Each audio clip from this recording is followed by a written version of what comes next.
I was definitely an overachiever. I was involved in theater, choir, band. I was the majorette. I was in AP classes, honor roll student. The first quarter of my junior year, I hit my head on the back of a piano. I actually got pushed off of a riser and hit my head on the back of a piano and got a really severe concussion. My name is Stier, and I am more than my brain injury. Unfortunately, my teachers didn't really know what to do. No one had ever talked to them about what do you do when someone hits their head. You know, I wasn't bleeding, I didn't pass out necessarily. So that day was definitely a weird one because after I hit my head, I then had to go to an indoor marching band rehearsal. So loud noises, strobe lights, things that aren't great for someone with a concussion. And I remember telling my band director's assistant that, something's not right. I don't feel good, something's not right. Everyone knew that if you weren't in that rehearsal, you didn't get to do the show. And as the only majorette for the band, that was kind of a big deal, kind of being like the face of the marching band. And I think that pressure from myself and from my coaches and my teachers that were involved pushed me to push myself into an unhealthy situation where it went from just being a slight concussion to something much worse. When I got home and we went to a doctor and they said, take 2 weeks off and you have a mild concussion, you'll be fine. When I went back to school, being told I'd be okay and not being able to read a single page of my textbook, I was confused. The doctor said I'd be okay. So why couldn't I do something so simple? I didn't go back to school full time for the rest of my junior year. I had to relearn how to speak without a stutter or a slur. As someone in the performing arts, I had to relearn how to sing, how to dance, move, be a person. Everything I did that used to be easy, I had to relearn how to do it, and it wasn't easy anymore. Before my brain injury, I knew I wanted to be a performer. I wanted to be on stage. I wanted to sing, dance, act, do it all. After my brain injury, I was told by multiple doctors and specialists that something as simple as memorizing a 1-minute monologue probably wasn't going to be feasible for me. I was told that, singing and dancing and being on stage wasn't something that I was realistically going to be able to do. And that crushed me because I didn't know what else I was supposed to do. When I went back to school, my friends didn't understand what had happened to me. They didn't understand why I spoke different, why I acted different. And I think that was hard for them to process. Unfortunately, that turned into some pretty severe bullying. And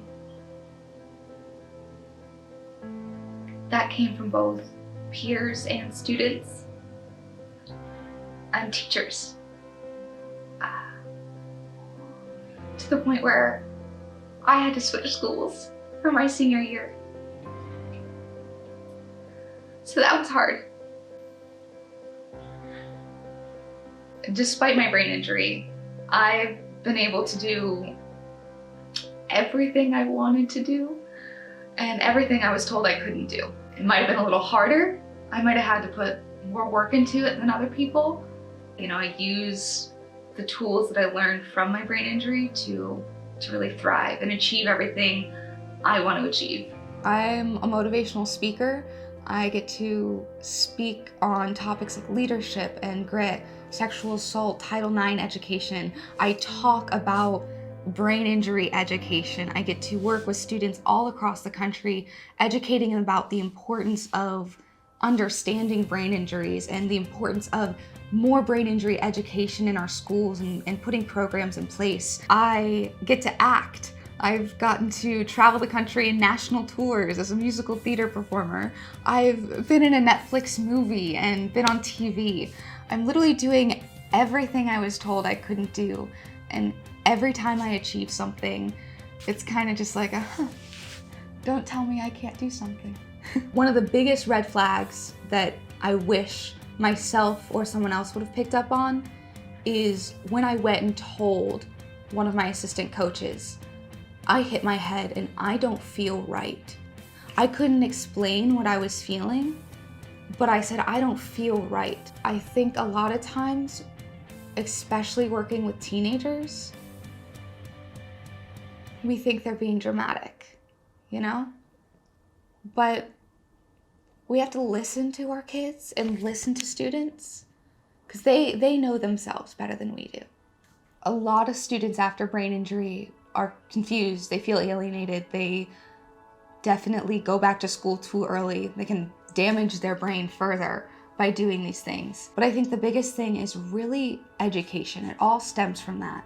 Yes, we need funding. Yes, we need proper programs. Yes, we need more legislation. But first and foremost, we need to be educating not only our teachers, our faculty members, our coaches about what could cause a concussion, what signs of brain injury look like, and what it looks like to bring someone back.